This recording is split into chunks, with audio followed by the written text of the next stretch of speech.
Fourth semester के सभी छात्रों का आरंभिक भाषा की क्लास में स्वागत है। आज मैं आपको बता रही हूँ कहानी। इसमें कहानी श्रवण में कहानियाँ मानव सभ्यता के आदिकाल से ही मनोरंजन का साधन रही हैं। कहानियाँ शिक्षा प्रदान करने, नीति और उपदेश देने हेतु भी अच्छे साधन का काम करती रही हैं। मानव व्यवहार संबंधी नीतिपूर्ण उपदेशात्मक कहानियों के लिए पंचतंत्र और हितोपदेश जैसी कहानियों को लिखा गया है। कहानी गद्य साहित्य की सशक्त एवं रोचक विधा है। इसके बाद है कहानी में हम लोग घटनाओं की कल्पना के सहारे कथानक के प्रयोग कर भाषा के धरातल पर उपस्थित करते हैं। तो कहानी सुनाना और सुनना दोनों ही मानव जनित व्यवहार होता है। प्राचीन कहानियों का स्वरूप हमें बौद्धकालीन जातक कथा और साहित्य व पुराणों से प्राप्त होता है। आधुनिक साहित्यिक विधाओं, दैनिक जीवन के नाटकों और चलचित्रों आदि में भी कहानी का महत्वपूर्ण स्थान है। कहानी एक तरफ साहित्य की विधा है तो वही मनोरंजन का साधन भी है। छात्रों को कहानी लेकर सिखाने से पूर्व कहानी क्या है इसका ज्ञान देना आवश्यक हो जाता है। अतः कहानी को निम्नलिखित विद्वानों ने इस प्रकार परिभाषित किया है। जैसे चार्ल्स बैरेट के अनुसार कहानी एक लघु वर्णनात्मक रचना है जिसमें वास्तविक जीवन को कलात्मक रूप में प्रस्तुत किया जाता है।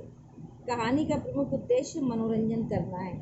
एक और परिभाषा मैं आपको बता रही हूँ कोपोल्ड नाइट के अनुसार कहानी को इस प्रकार परिभाषित किया है उन्होंने कि आधुनिक कहानी नाटक के गुणों से युक्त एक रचना है जिसमें हल करने के लिए एक समस्या हो, हल की प्राप्ति में एक बाधा हो, संकटापन्न स्थिति हो, नाटक की भांति असमंजस के क्षण हो और इन क्षणों की चरम सीमा स्थिति हो। तो उपयुक्त परिभाषा के विश्लेषण के आधार पर हम ये कह सकते हैं कि कहानी में कौतूहल और जिज्ञासा होती है।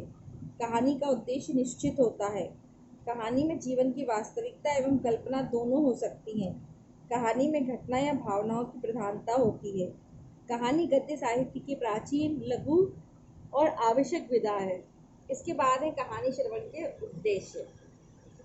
तो कहानी शिक्षण के उद्देश्य में छात्रों में सृजनात्मकता का विकास करना, छात्रों में नैतिक मूल्यों का विकास करना, फिर तीसरा है छात्रों में स्मरण एवं कल्पना शक्ति का विकास करना, छात्रों में मौखिक अभिव्यक्ति का विकास करना, छात्रों में साहित्यिक अभिरुचि का विकास करना, छात्रों के शब्द भंडार में वृद्धि करना, छात्रों में क्रमबद्धता और चिंतन शक्ति का हम लोग विकास कर सकते हैं कहानी के माध्यम से। सद्गुणों और सद्वृत्तियों का विकास कर सकते हैं कहानी के माध्यम से। और छात्रों को ध्यानपूर्वक कहानी सुनने और सुनकर भाव ग्रहण करने की क्षमता का विकसित करना और छात्रों को मानव जीवन के विविध पक्षों, पौराणिक, ऐतिहासिक, धार्मिक एवं सामाजिक पक्षों की जानकारी देना।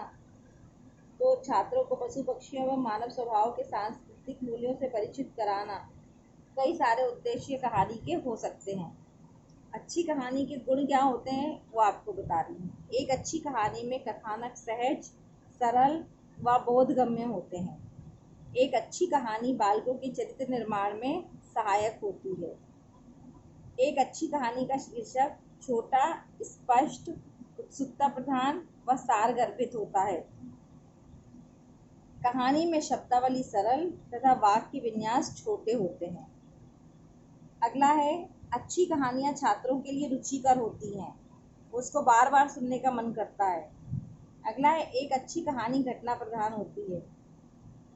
लास्ट है कहानी की विषय वस्तु परिवेश से संबंधित होती है, मतलब जिस वातावरण में वो होगा और उसके आसपास जो हो रहा होगा उसी से संबंधित कहानियाँ हैं। जैसे मुंशी प्रेमचंद ने वो समकालीन युग में जो कुछ हो रहा था उनके युग में उन्होंने उन बातों को कहानियों में उतारा है।